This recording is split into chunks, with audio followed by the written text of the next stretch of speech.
Hello. It's good to sort of see you there in the classroom and those who are on the Zoom.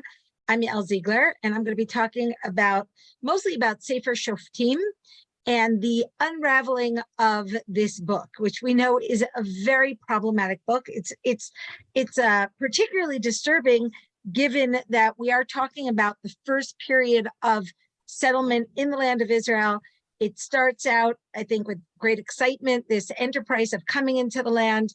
The book of Yoshua is in many ways a resounding success. And, the conquest of the land goes fairly smoothly. There's very few sins in Sefer Yoshua. And then we kind of settle down into the act of settlement. And things begin to go awry. It's a really, really troubling book, Sefer Shoftim. I'm going to give you a little bit of a sense of its outline. I think when we talk about the book of Judges, it's correct to divide it into three major sections. We have the general introduction, which is from Parak Aleph, from chapter 1 to the beginning of chapter 3, verse 6. We're gonna talk a little bit about the introduction in a few minutes. The bulk of the book, the main part of the book, from Parak Gimel through Parak Tet Zayin, is really what we would expect, right? Which is, of course, the story of the judges, right? So we have 12 judges. I've brought it for you here on the screen. And that really represents the main section of the book. What's surprising is not the middle section. It's that both the introduction and the epilogue especially get so much attention. So I want to spend a little bit of time trying to understand that as well.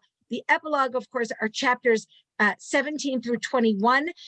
These chapters actually describe two separate stories: the story of Pesel Micha, the idolatry of Micha, and then the terrible story, perhaps the well-known story of the concubine from Giv'ah, which concludes with the civil war. What pulls these chapters together is the phrase, Bayamim hahem ein melech b'Yisrael, ish hayashar be'inav ya'aseh.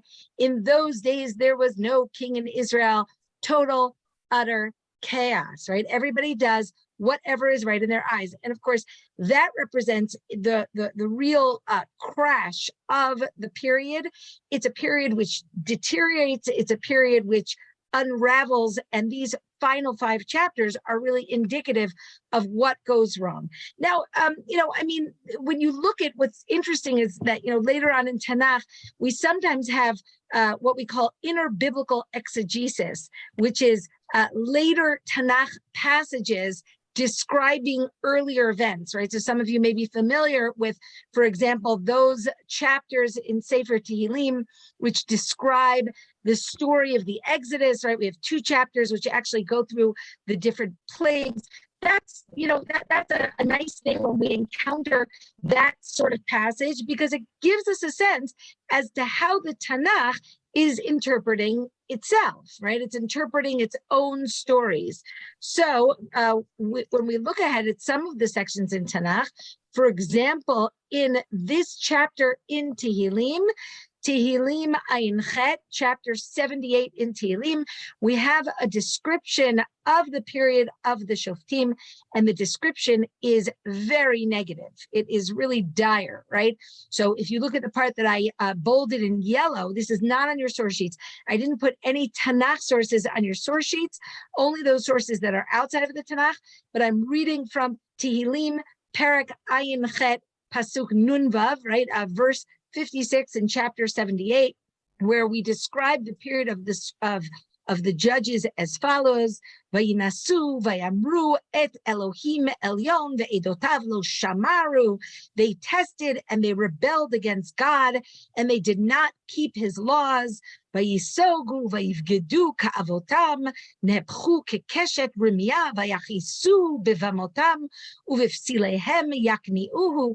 Right, really some terrible descriptions of the broad period of the Shoftim. It's a period of betrayal. It's a period of angering God. It's a period of idolatry.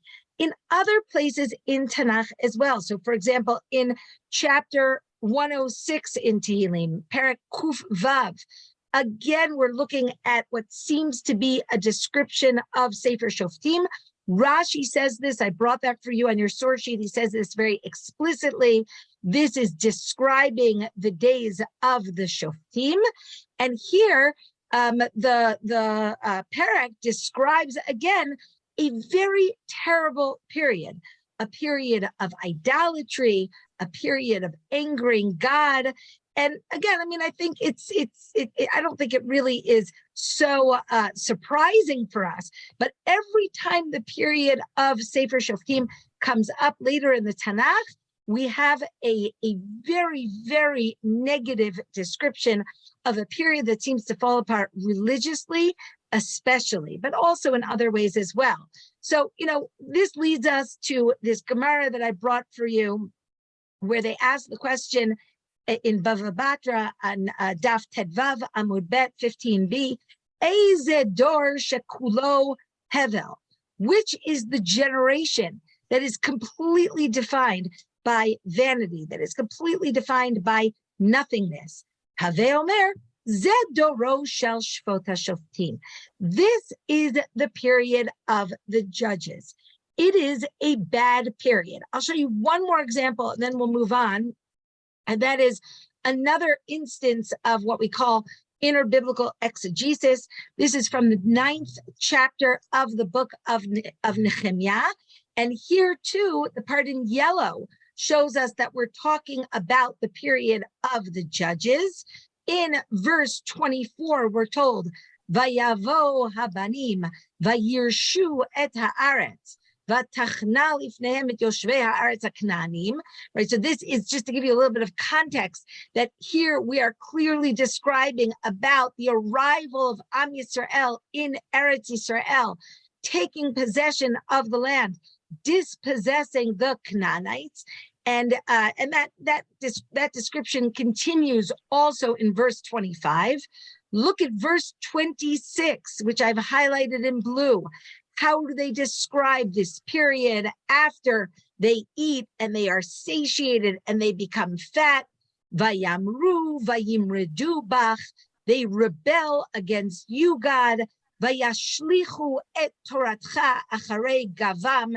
They threw God's instructions behind their backs, etc., etc. So we've just seen 3 examples of what we call interbiblical exegesis, where what we have are later passages in the Tanakh, which are referring back to the period of the judges in a very, very negative tone, in a very negative way, really kind of just offering a sweeping condemnation of this period. And this is indeed a very, very problematic period, one that ends with civil war and what seems to be on the cusp of imminent annihilation, which we'll talk about perhaps in a few minutes. But really what I want to ask today is why? What goes wrong in the book of Judges? And there are really, I think, a lot of answers to this question, right? You could go in a lot of directions with this question. I'll just show you some of the answers or some of the different things that seem to go wrong. They all feed off of each other. In other words, it's really hard to pin down one specific thing that goes wrong. I like to draw it as a triangle. I think leadership unravels. As a result of the unraveling of the leadership, we have a collapse of the religious state of the people and the social state of the people. Now, what I put in the middle of this triangle are all of those military threats, which I don't think are part of the problem. They're part of the punishment. But this is the triangle of the unraveling of Sefer Shoftim. Sefer Shoftim unravels socially, it unravels religiously, and it unravels in terms of its leadership. The leadership seems to progressively get less and less effective religiously and socially. Okay, so this is the basic triangle, but what I want to focus on today for today's class is I really want to look at Sefer Shoftim through the prism of Avraham, and particularly to ask ourselves, what is the ideal society? What are we meant to create? And where does it go awry in Sefer Shoftim? Of course, Avraham is the one who lays the groundwork for the nation of Israel, for setting up the society of Israel. Our initial encounter with Avraham has God telling Avraham to go to the land of Israel where he will get a blessing, right? That word, bracha, that blessing that God gives Avraham is repeated 5 times in these initial psukim, right? God says to Avraham, Lech lecha me'eretz lecha v'beit avicha, ve'escha legoy gadol, I'm going to make you a great nation. Ve'avarechecha, I'm going to bless you. Ve'heyeh bracha, ve'avarcha mivarecha, u'mekarelcha aor, ve'nivrechu v'cha. You see that? The bracha, over and over. We have God telling Avram, you are getting a blessing. You are going to become a blessed nation. Now, this blessing that Avram gets is, of course, the blessing of the land and the blessing of many descendants, right? That's the blessing of Avram. It's 2 flip sides of the same coin. Zera ha'adam and zera ha'aretz. Land and progeny. Fertility of land and fertility of humans. That is the nation. That is the nation building that God is giving to Avram. But the goal of this nation, of course, is beyond just having progeny and having land, but rather it is the agadla shemecha. God tells Avraham, I will make your name great. I will make you famous. I will make you well known. To what end? For what purpose? What is the goal of making Avraham well known? Vayikra b'shem Hashem. God will give Avraham a great name so that Avraham will have the ability to spread the name of God in the world. So you see those 2 psukim that I've highlighted in the same color, va'agadla shemecha vayikra b'shem Hashem. And this, of course, is the first thing that Avraham does when he gets to the land. Vayiven sham mizbeach laHashem. He builds there an altar for God. Vayikra b'shem Hashem. And he calls on the name of God. Now, what I think is intriguing is that we do have some clues in Sefer Yehoshua that when Yehoshua comes to the land of Israel, of course, many years later, but in the footsteps of Avraham, he is moving in the Avraham-like path, right? What do we have? Where does Yehoshua go? Well, he goes ben Beit El uven ha'ai. You see that, what I've highlighted for you in green? I don't know how close you are to the screen and whether you can see it, but I tried to highlight things in and to color coordinate them to make it very clear. But, you know, Avram, when he first gets to the land, he puts his tent, Beit El Miam V'ha'ai Mikedem, between Beit El and the Ai. That's where Yehoshua goes. And Yehoshua, right in the middle of the conquest of the land, builds a mizbeach laHashem, right? So Yehoshua seems to be clearly following in the footsteps of Avraham. That, of course, doesn't surprise us. The whole enterprise of coming to the land is a fulfillment of God's promises to Avraham. So where do things go wrong, right? So let's look for a little bit. Let's look at the goals of Avraham, right? God says very clearly, I have chosen Avram la'asot tzedakah u'mishpat, right? I've chosen Avram because I know that he is going to create a nation. He's going to have children who he will instruct them to do tzedakah and mishpat. I'm going to paraphrase this a little bit, to create a society of justice. Now, I think what's really important to understand in order to understand Sefer Shoftim is that the society that Avram encounters in the land of Israel, namely the Canaanites, are the opposite of a society of tzedakah u'mishpat. This is exactly what Rav Shimshon Hirsch says in his explanation of this pasuk.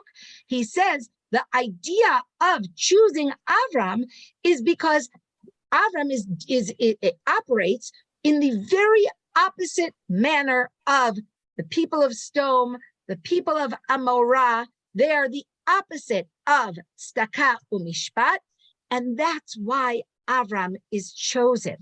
Avraham is chosen to dispossess the Canaanites from the land because they are deemed socially unjust, morally corrupt. The story of Sodom and Amorah is offering us a glimpse of Canaanite society.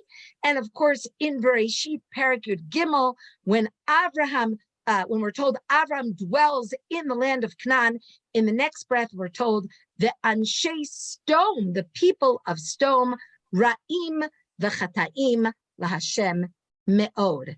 And one of the things that we see over and over with Avraham is that Avraham, who has very good relationships with some of the people around him, with Eshkol and Aner and Mamre.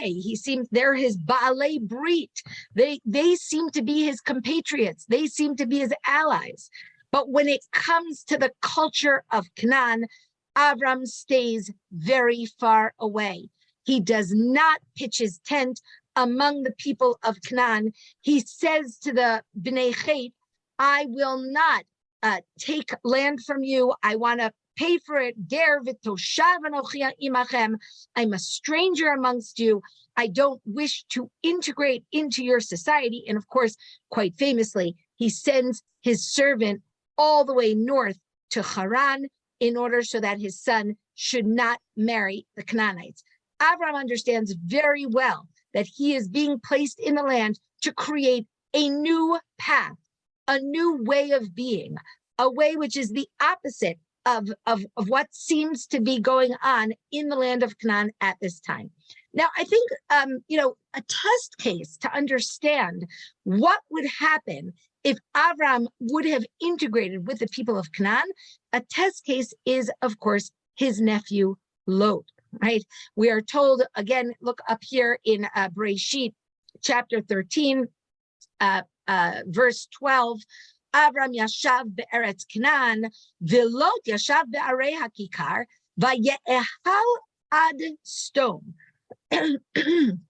So Lot pitches his tent until he gets to Sodom. And of course, later on, we're going to see Lot living an integrated life with the people of Sodom. Now, there's a lot of debate that surrounds Lot. Is Lot a good guy? Is Lot a bad guy? I'm going to just show you really, I think, what happens in the story, because the story itself is not a simple one, right? It's not simple to conclude that Lot is evil in spite of what we know about the end of the story, where he offers his daughters to the voracious crowd. But the story seems to start out in praise of Lot, right? I mean, we have here, look at the right side of the screen. In Bereshit Perek Yud Chet, we have a description of Avraham hosting these 3 men / angels who come to visit him. And Avraham is sitting at the entrance to his tent. That's what I've outlined for you in purple or in dark blue. And then in purple, Vayarot Likratam, he sees them and he gets up, he runs to greet them, Vayishtachu Arza, and he bows down, and then he begs them to stay and he gives them water and so they can wash their feet, and then he brings them food. And that's a lovely depiction of Avram's tzedakah mishpat, of Avram's interactions with others. But what's stunning about this, of course, is that just 1 chapter later, we have Lot doing the same exact things while he is living in Sodom. So we have him sitting in the Sha'ar. Then we have Lot seeing these 2 angels and getting up to greet them and bowing down and asking them to stay over and inviting them to wash their feet and bringing them food, etc., etc., etc. You could, of course, be rather pedantic here and pick up on all the small distinctions between what Lot does and what Avram does here, but I think that's incorrect. I think that would be overly harsh. The Midrashim here and Ramban as well are recognized that Lot is very much keeping Avram's value system, even while he lives among these really heinous people of stone. He's holding on to that Avram-like generosity, that Avram perception of how you treat other people. So perhaps at the beginning of this story, we sense that Lot, in spite of the fact that he chooses to integrate among the people of Canaan, he himself has not been negatively affected until, of course, the next part of the story. The next part of the story has the people of Sodom surrounding Lot's house, presumably in anger or in outrage over his generous behavior. And Lot goes out to talk to them, and they demand to rape his guests. And Lot, who finds himself in a pretty difficult position, says, well, I can't give you my guests, but here, take my daughters, right? And that is a horrific moment in the Lot story. Until now, I certainly have been inclined to like Lot. I think we are inclined to see Lot as admirable in terms of having preserved those Avram-like values even while he lives in Sodom. And I think that Ramban says it pretty well. I brought for you this Ramban on your source sheet, where Ramban says, Mitoch shivcho shel ha'ish hazeh banu lidei gnuto, right? A story that starts out praising Lot, winds up really condemning Lot's behavior. And I think that here we have a comment, not necessarily on Lot per se, but rather on what happens when someone chooses to integrate into this very well-rooted culture, this culture which has been in existence in the land of Canaan for well over 1,000 years. When someone integrates into that culture, even if they think that they can preserve their own values, in the end, that culture will overpower their values. Again, we're not talking about individuals. We're not talking about having, friends outside of his own household. We're talking about this idea that instead of dispossessing the Canaanites from their land, one could reasonably integrate with them and perhaps even think to influence them with your values rather than the opposite. What we see here is that Lot becomes cruel. He has no choice. He has to make a decision between this cruelty and that cruelty. Lot becomes sexually promiscuous. He doesn't have a choice. He has to make a decision between this rape and that rape, right? I mean, it's just a horrific story. And Lot emerges from this story not, I think, as a very positive character, even though he is coerced into that position. And by the way, after this story, we never see Lot again, right? We see him sleeping with his daughters, but at the end of that story, we never see him back with Avraham. He seems to have doomed himself to separation from Avraham by having made this very wrong choice to integrate with the people of Canaan. And what eventually emerges from Lot is Ammon and Moab. Ammon and Moab are the spiritual heirs of Sodom and Amorah. Sodom and Amorah is thoroughly destroyed. It is totally eradicated. But one thing does emerge from Sodom and Amorah, and that is the two nations that emerge from the union between Lot and his daughters, and that is Ammon and Moab. And we are told later on in Devarim, chapter 23, Lo yavo Ammoni uMoavi b'kal Hashem.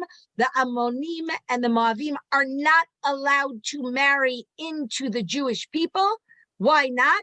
Al devar asher lo kidmu etchem belechem uvamayim b'derech b'tzeitchem mimitzrayim, because they didn't bring you food and water when you were coming out of Egypt, because they were not Avraham-like, because it turns out that they are basically Sodom and Amorah. right? And that's the end of Lot. The end of Lot is that even though I think he makes a great and noble effort to hold on to his own values, what emerges from this choice to integrate with the people of Canaan is, in fact, the continuation of the ethos of Canaan, right? Now, what does all of this have to do with Sefer Shoftim? So I mentioned before that, Sefer Yoshua is about the implementation of the path of Avraham. It's restarting the path of Avraham, right? It's actualizing the promises that God gave to Avraham. And when Yoshua conquers the land, he sets us off on that path again, on that journey that was begun by Avraham to the land of Canaan in order to displace the Canaanites, in order to dispossess the Canaanites of their land due to their immorality, due to their moral depravity. Now, by the time we get to Sefer Shoftim, largely the Canaanites have been destroyed, but there remain pockets of Canaanites in each of the tribal areas. And that is what we encounter in the introductory portion of Sefer Shoftim. If you look, for example, at Shoftim, at the first chapter of Sefer Shoftim, I just brought for you some of the chapter. I didn't bring for you the whole chapter, but basically it's a list of the failures of conquest of the different tribes in their tribal area. And what are we told? Lo horish Menashe et Beit She'an, vayoel haknani lashevet haaretz hazo. Menashe does not dispossess the Canaanites. They remain in his tribal area. The Ephraim lo harish et Haknani. Zivulun lo harish et Yoshvei Kitron. Vayeshev Haknani bikirbo. Menashe, Ephraim, Zvulun, Asher, Naphtali. They're all described here as allowing the Canaanites to remain in their midst. So, Zvulun and Ephraim are receive a payment, right? They take taxes, so they clearly have some measure of upper hand. I think someone needs to mute themselves.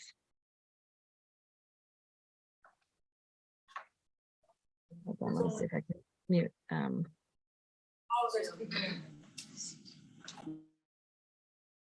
Okay. They do seem to retain some kind of upper hand, which is nice for them, but they have absolutely not fulfilled what God told them to do. And instead, look at what we have in the third chapter of Sefer Shoftim. We have a description of Bnei Israel living amidst the Canaanites, taking their wives. They're taking the Canaanite daughters as wives, giving their daughters to Canaanite men, right? This is total integration with the very culture that they were meant to eradicate from the world. They were meant to get rid of this social depravity that is described in Sefer Bereshit. I think Stone is the paradigm of the Canaanite culture. I think that's how it's being represented there. And so by choosing to allow the Canaanites to stay, presumably, or partially certainly, for material gain, like we have with Lot, the people in Sefer Shoftim have made the Lot mistake. They have chosen to integrate, presumably again, not because they're evil, but rather because they think that, they're the majority. They can keep the values of Avraham even while allowing pockets of Canaanites to exist. And yet, of course, this is a mistake. This is a fallacy. It is the wrong thing to do. We're told already in Shoftim Perek Gimel that all of this integration with the Canaanites leads to idolatry, Vayavdu et Elohehem. This is, of course, in fulfillment of what we were told back in Devarim chapter 7, which is that we can't intermarry with the Canaanites lest we begin to worship their idols. And the story of Sefer Shoftim progresses along this journey of Lot, not of Avraham. As we progress throughout Sefer Shoftim, Am Yisrael looks more and more like Lot and less like Avraham. Let's see a couple examples. I'm bringing for you here on the screen this chapter in the eighth chapter of Sefer Shoftim. It's the conclusion of the Gideon story. When Gideon has taken his troops, he's already pretty much been victorious in the battle, and he's taken his troops and he's running after, he's pursuing two kings of Midian, Zevach and Salmunah, and they cross the Jordan in pursuit of these kings. And his people, his troops, become very hungry. And he turns to the people of Sukkot. Rashi says very explicitly, Anshe Sukkot, this is an Israelite city. And he says to the people of Sukkot, Tnu na kikrot lechem la'am asher beraglai, give some bread to my troops. And the people of Sukkot say, Hachaf zevach v'tzalmunah ata biyadecha? What, did you win the battle? We should give you food, right? And then Gideon goes on to the next Israelite city called Penuel, and he asks them for food, and they refuse him as well. This is the opposite of the Avraham path. This is the Sodom and Amorah path. This is the Ammon and Moab path. This is what emerges from integration with the Canaanite culture. The Canaanite culture is, as we said before, the dominant culture in the area of the land of Canaan and north of that. And in order to create a new path, one cannot integrate with them under the assumption that, in fact, you will be able to influence them for good. Think of the story of what happened in Sodom. The people in Sefer Shoftim make the wrong choice. They make the Lot choice. And this, of course, leads us to the final story in the book of Judges, which is the story of the concubine from Giv'ah. I'm not going to expand on it right now, but briefly, I'm going to say just a few things about that story. First of all, this is the lowest point in the book.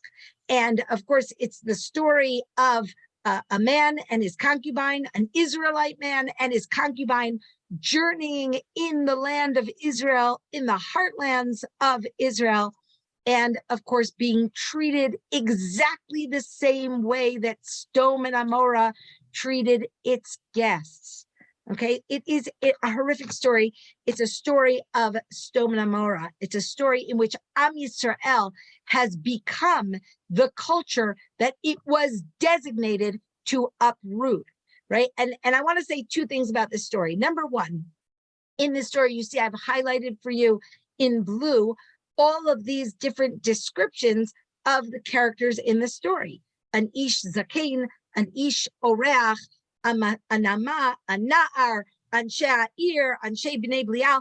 There's many unnamed figures in these final stories of Sefer Shoftim. It's the opposite of the Avraham path. God says to Avraham, I am going to make you a great name so that you will call on my name. And here we have the conclusion of Sefer Shoftim is that no one has names. Names have disappeared. The path of Avraham has disappeared. There is no guarantee that there will be a future for the nation of Israel. There's no guarantee that they will continue to hold on to their land, that they will continue to produce progeny. They have lost the bracha of Avraham, and the book of Judges ends in our final chapter with a curse. Remember, we saw that five-fold blessing that Avraham received as he set out on the path to the land of Canaan. Well, here we have the book of Judges, which does not end with a blessing, but rather ends with a sense that there is a curse hovering over the people of Israel. And of course, that curse, I think, really finds its most realistic expression in a terrible civil war, which threatens to unravel the 12-tribe system of the nation of Israel. So it's a really, I think it's a book that really shows us how we have deviated from Avram's path. We've chosen the path of Lot, and in doing so, we've really lost Avram's blessing. We've lost Avram's journey. We've lost his very purpose.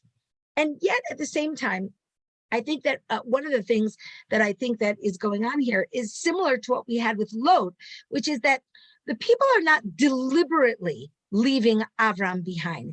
They've just made a choice that makes it difficult for them to implement Avram, but they're not deliberately leaving behind Avram's values.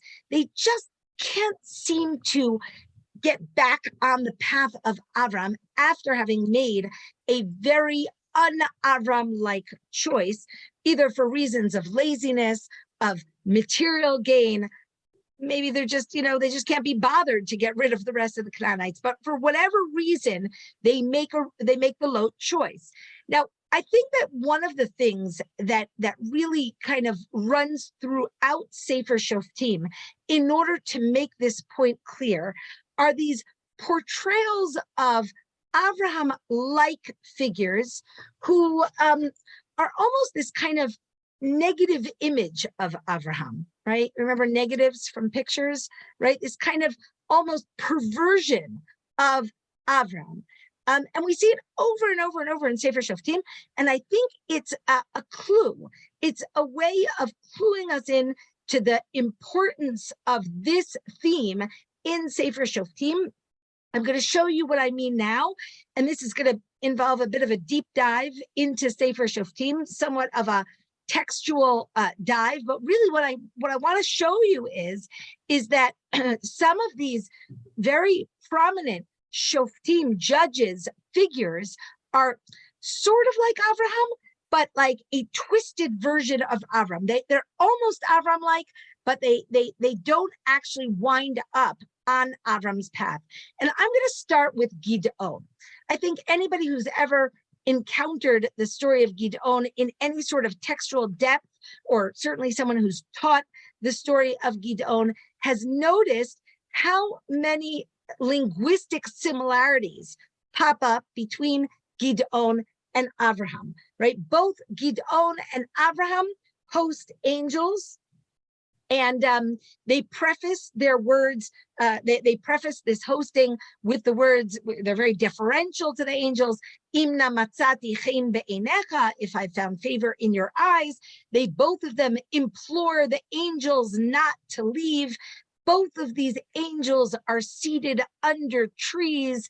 Both Gid'on and Avram bring the angels food and themselves actually serve the angels. This is a very similar description. We also have a similar description in terms of the encounter between Avraham and God and Gid'on and God. And I will say one thing, which is that Gid'on is our only judge who directly speaks to God. Okay, that is a very significant point. And when he does so, he speaks to God in ways that remind us of this wonderful Brit Bein HaBetarim, this wonderful covenant between the parts that takes place between Avram and God. Right? In both of these cases, the conversation between God and either Avram or Gid'on involves God reassuring these figures that they should not be afraid. He tells them, Al Tira. He tells them there will be shalom. Both of these figures encounter a revelation that has fire in it. In other words, something that could be scary. And both Avram and Gid'on express some measure of skepticism that God's promises can be fulfilled, right? Avraham says, "B'meh eda ki irashena," and Gideon says, "B'meh oshia et Yisrael," right? How do I know that I will inherit, says Avraham, and Gideon says, how will I save the people of Israel? So what I'm trying to show you here is that there are really some very significant linguistic similarities between Gideon and Avraham when the Tanakh does this sort of thing. Eino omer ela hashveni. That means that the Tanakh wants us to compare these two figures. And actually, when we look at the story itself, we see that the story itself seems to encourage us in other ways, not just linguistically, but in other ways as well, to compare Gideon and Avraham. Both of these men fight a battle to protect their brothers, right? With Avraham, it's Lot, and with Gideon, it's his actual brothers, right? Both of them take a very small army of either 300 or 318 men. Both of them fight a battle at night. Both of them divide their forces.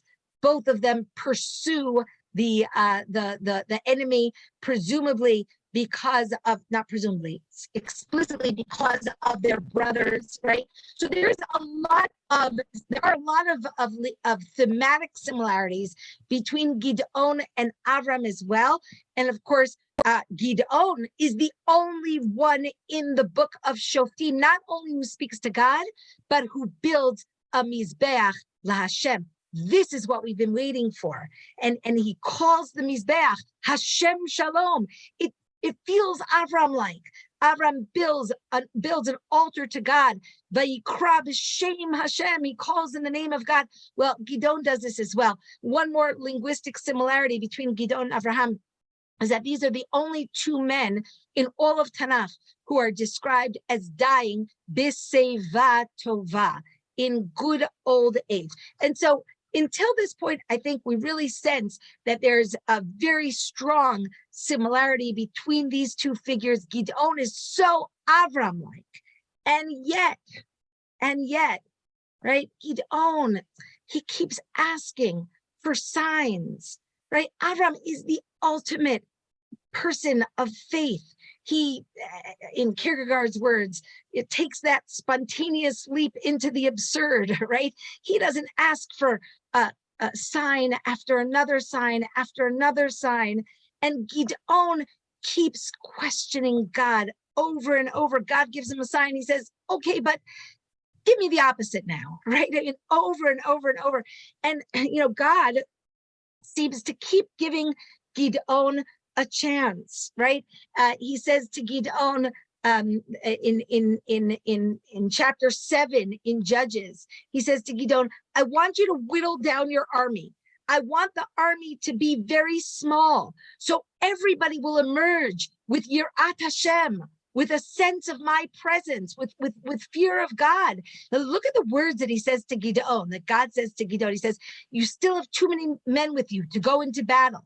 I want you to go down to the water, v'haya asher omar elecha ze yelech itach hu yelech itach, right?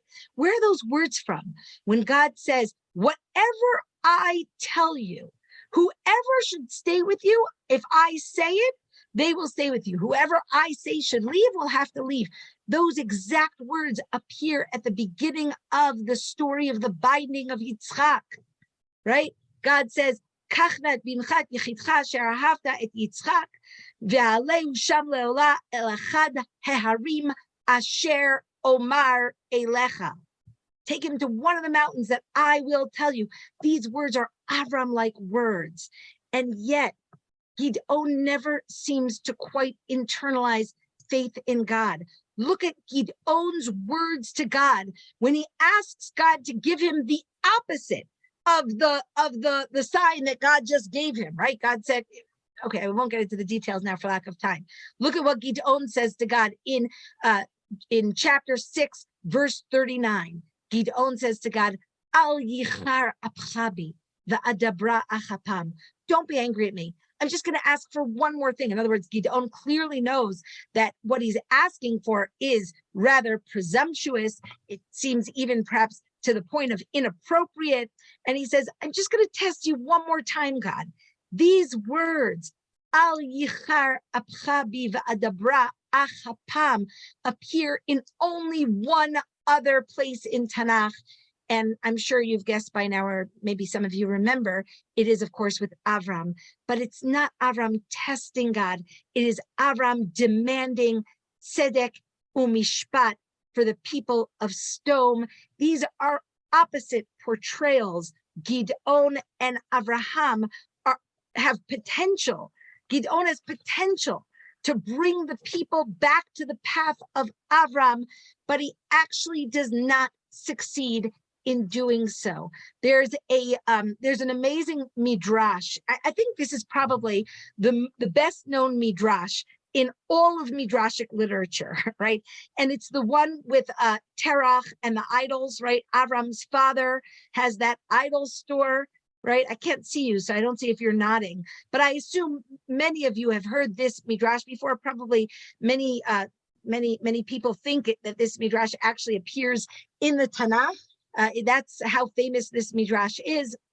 And the midrash has Terach leaving Avram in charge of his idols, and Avram, of course, destroys all of the idols, and then he puts an axe in the hand of the biggest one, who he leaves not destroyed.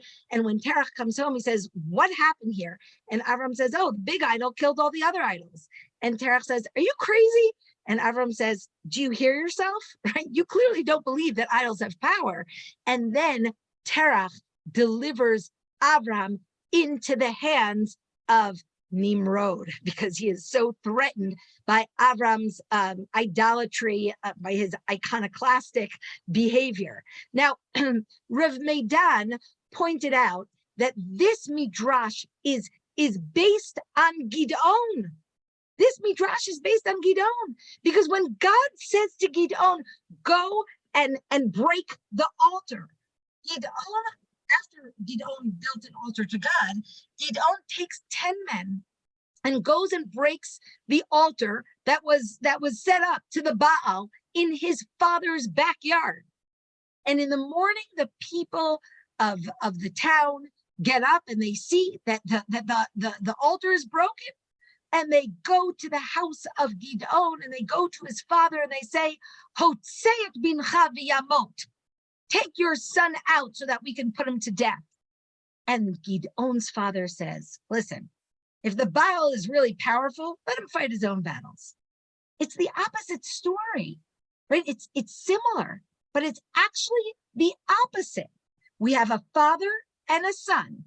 We have idolatry that the father is involved in. That's similar until now. We have the son destroy the father's idols. And then in one story, we have the son who is bold and courageous and knows exactly what he's doing and argues with his father and explains to his father and tries to provide evidence of the ludicrousness of idolatry. But in the other story, we have Gid'on, who goes out in the middle of the night to break the altar because he's terrified. He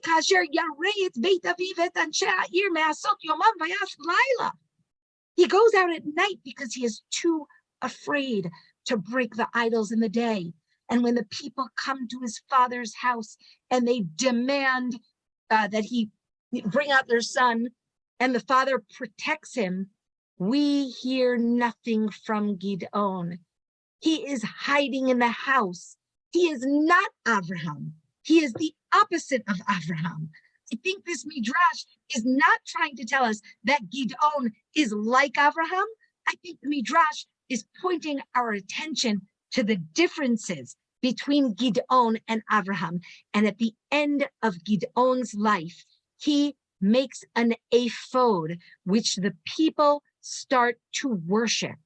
And that's the final failure of Gid'on to be Avram-like. Gid'on could have brought the people back to the path of Avraham, but he does not.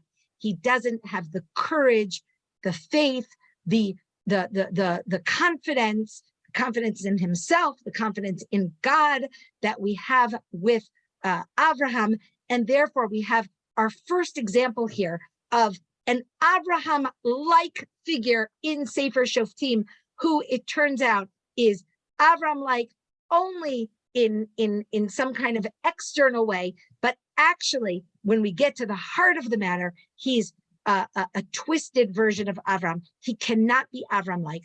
Our second example is much simpler. It's much shorter, but I think it's also more obvious. And that is, of course, Yiftach, right? I don't think I have to belabor this point at all, right? In other words, we have this story of Yiftach who has tremendous potential.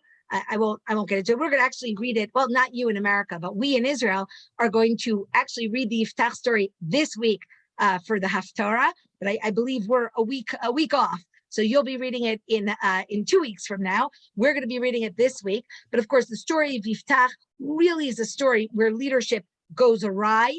Yiftach makes a very, very unwise neder, a very unwise vow. And ultimately, of course, he says, whoever comes out of my house first, I will bring them as a sacrifice. And Yiftach comes home from the battle, and he's successful in battle. And here is his daughter coming out to greet him. V'rak hi yechida. She is his only child. And they have this conversation where he says to her, Aha, biti, oh no, my daughter. And she says to him, Avi, my father, right? And all of this really, really evokes the Akedah, the binding of Isaac, who is called Abraham's only son, and who is told to take Abraham up to the mountain, and who has this stunning and poignant conversation with his son, where Yitzchak says, Avi, and Abraham says, Hineni bini, right? That really poignant exchange. And so at first glance, we sense that Yiftach is kind of presenting himself or being presented as an Avraham-like figure, but of course he is not. He was not commanded to take his daughter. He offers his daughter in order to obtain victory, and more egregiously, of course, he carries it through to the end. Vayas la et nidro asher nadar. I know some of the Parshanim say that he didn't kill her, but he put her in a monastery. But that doesn't seem to be the only way to read it. Certainly, maybe not the simplest way to read it. And many, many of the Midrashim say that, in fact, he did put his daughter to death. And that is not just a small difference. That makes all the difference. Okay, the Midrash says it as well. The Midrash says, there's a pasuk in Yirmiyahu, which is talking about child sacrifice. And the pasuk says, child sacrifice, lo tziviti, v'lo dibarti, v'lo alta alibi. I did not command it. I didn't speak it. It never even entered my heart. And the Midrash here says, this is talking about 3 people in Tanakh who almost or do sacrifice their children. The first, Asher lo tziviti, refers to Avraham. The second, lo dibarti, God says, I didn't say it, refers to Yiftach. Anybody know what the third case of child sacrifice is in Tanakh? The king of Moab in battle. And so we have Yiftach positioned between Avraham and Moab. Which way is he going to choose? Will he manage to be Avraham-like and not sacrifice his child in order to get his victory in war? Or will he be Moab-like, right? Moab is, of course, the spiritual heir of Sodom. We have another Avraham-like figure who turns out is a perversion of Avram's path. The last story that I want to bring to your attention in this really very little time that we have remaining in this shiur is the final story of the book, the story of the concubine from Giv'ah, the story that eventually leads to civil war. And this story starts out with a concubine who betrays her husband And she goes back home to her father's house, and her husband comes to bring her back home again. He misses her, so he comes to bring her back home again. And when he arrives at her father's house, her father is very insistent that he stay and he eat and he hang out with him day after day after day, so that finally, so first you get this sense that this father of the concubine is a very nice and very good host. And if you look at some of these phrases that I've highlighted for you, they remind us very much of Avraham. We have this offer of Se'ad libcha pat lechem only appears with Avraham and with the father of the concubine. We have the father of the concubine urging the husband to eat, and then we're told, look at this part in blue, Vayochlu shnehem yachdav. The two of them eat together, which echoes with the words that describe Avraham and Yitzchak in the Akedah, Vayelchu shnehem yachdav. Look, I can't go through all of the similarities. That's why I brought it for you on the screen. What I want you to see here is that when we first start reading the story of the concubine, we feel like, wow, Avram's here. It's a good story. It's a happy story. It's a story of tzedakah mishpat. It's a story of hosting. It's a story of generosity. And then suddenly the story starts to sound a lot more like Lot. Remember, Lot's story also starts out with generosity, with hosting, with good values. And suddenly the story goes awry and it becomes the stone story. Linguistically, they are exactly the same story, right? And so we have this, again, this sense that even those people who are trying to be on the Avraham path, it winds up that they have missed the boat. And, at the end of the story of the concubine in Giv'ah, her poor husband, who until some point in the story seems like the ultimate victim, he takes her home and he grabs a ma'achelet and he dismembers her body. That ma'achelet, it's a knife, but it only appears in one other story in all of Tanakh. And what is that? The story of the binding of Isaac. And so Avraham uses the ma'achelet to obey God, to spread Yirat Hashem in the world. And the people in the period of the Shoftim use all the Avram-like means at their disposal to become a society that is not a viable society, a society of Sodom and Gomorrah, a society of injustice, a society of moral depravity, a society where people don't give to each other. And that was the point of the story of Avram and Lot.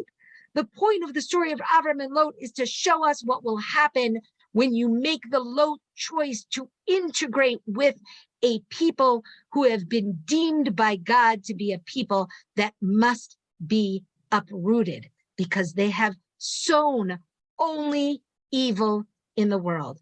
And that's what happened in the book of Judges. Now, we have 1 minute and 20 seconds left. And so in this 1 minute and 20 seconds, I want to say something positive because, of course, the period of Sefer Shoftim goes way off track, right? It really winds up in Sodom and Gomorrah. But one of the great messages of the Tanakh is that we never lose hope in the journey. And I think that there's a real sense that Sefer Shoftim ends hovering over an abyss, but there is a tikkun, there is a way to pull us out of the abyss of Sefer Shoftim, and that is Megillat Ruth. And I'll just conclude by saying that Megillat Ruth is the story of two women who are on a journey from Moab. And one of those women chooses to leave Moab behind and instead to choose the path of Avram. And in doing so, she closes the circle started by Lot when Lot abandons Avram to go to Sodom. Vayipardu Ishmael achiv, the pasuk tells us. Two men separate from each other.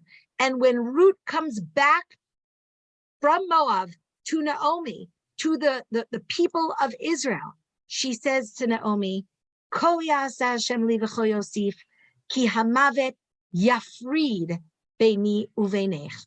Only death will part us. And she closes the cycle started by Lot and returns to the path of Avram, as Boaz notes when he says to her, V'ta'azvi avich ve'imech ve'eretz moladtech, which is basically his way of saying, you chose the path of Avraham. And that's how we fix the period of the judges and we get back to the period of Avraham. Ruth becomes the one who teaches the people of Israel how to leave behind Sodom and Amorah, how to leave behind the path of Lot, and to choose of their own volition the path of Avraham.